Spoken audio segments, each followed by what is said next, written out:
It's the first Sunday of the year.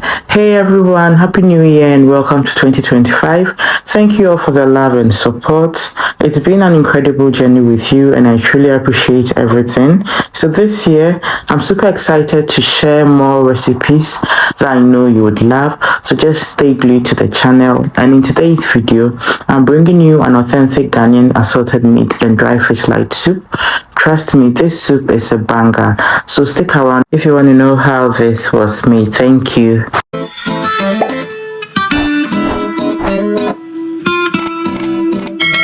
Let's start with the marinade.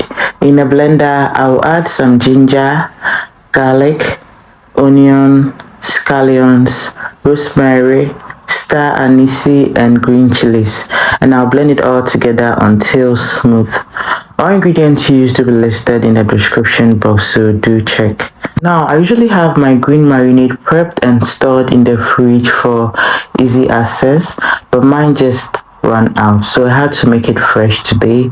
So once blended, I'll set it aside for later. Next, I'll turn on the gas and add my neatly washed goat meat, some tripe, and my already cooked cow foot into the pot. I'm also adding some salted beef for extra flavor. I'll pour in a ladle and a half of my green marinade, sprinkle in some goat meat seasoning, a bit of all-purpose seasoning, and add stock water from the cow foot, and I added just a little amount of it.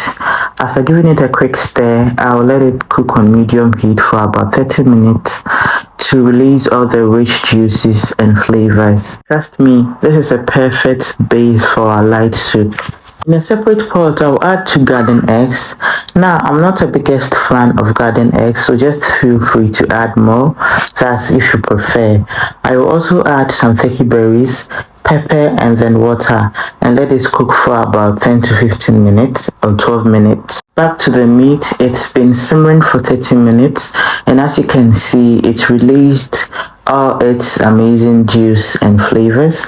And at this point, I'll add 3 tablespoons of tomato paste, stir it, and allow it to cook for an additional 10 minutes. Meanwhile, the pepper mix is ready. I'll pour it into a blender and blend until smooth. So if you're still here and watching, then I presume you love what I'm doing. Please do not forget to like, share, and then subscribe. I truly appreciate. So this is the result. Now I'll strain it back into the pot with the meat, ensuring a smooth texture for our soup. At this stage, it is really important to balance the water. Consider the amount of meat you are using and do not add too much water if the quantity of meat you are using is too small. So like I always say in my soup recipes,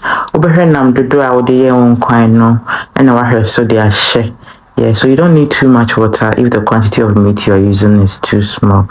So when I'm done, I'll just give it a quick stir, and then I'll add my fresh tomatoes and then onion. With the fresh tomatoes, I only used 2, and I also used 1 onion. And now we will let our soup simmer for 30 minutes on medium heat. After 30 minutes, you can see the soup is halfway through, looking so good already. I'll just remove the tomatoes and onion and blend them until smooth, and I'll be adding them back to the soup. Are you still here with me? Thank you so much for watching. You can also find me on all social media platforms at Uploads with Abna, where I share even more amazing content. So let's connect there as well. I would love to hear from you. So as you can see, I just added the tomatoes and onion I blended earlier, and I rinsed the blender with just a little amount of water.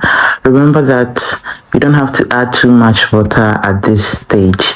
You want the soup to be very rich and flavorful. Next, I'll add my cleaned and washed dry fish, and I'm using 2 for this recipe, but feel free to add your preferred fish. It's totally up to you. I'll just give it a quick stir, and I'll add some paposhito for extra kick. If you don't love or like too much pepper in your soup, then you can actually omit that. So this will simmer for an additional 20 minutes, and just look at the outcome after 20 minutes. So rich, so flavorful, and incredibly easy to follow. Soup was a hit, and it didn't even last a week in my house. So I made this for my guests during Christmas, and they loved it so much that they requested for fufu with this soup 2 days in a row. Thank you so much for watching till the very end. I truly appreciate your support. Please give this recipe a try and let me know your thoughts in the comment section. Don't forget to leave a feedback and share how it turned out for you. Also, follow me on all socials at Uploads with Abna for more amazing recipes, and I'll see you in my next video. Have a blissful week, and bye for now.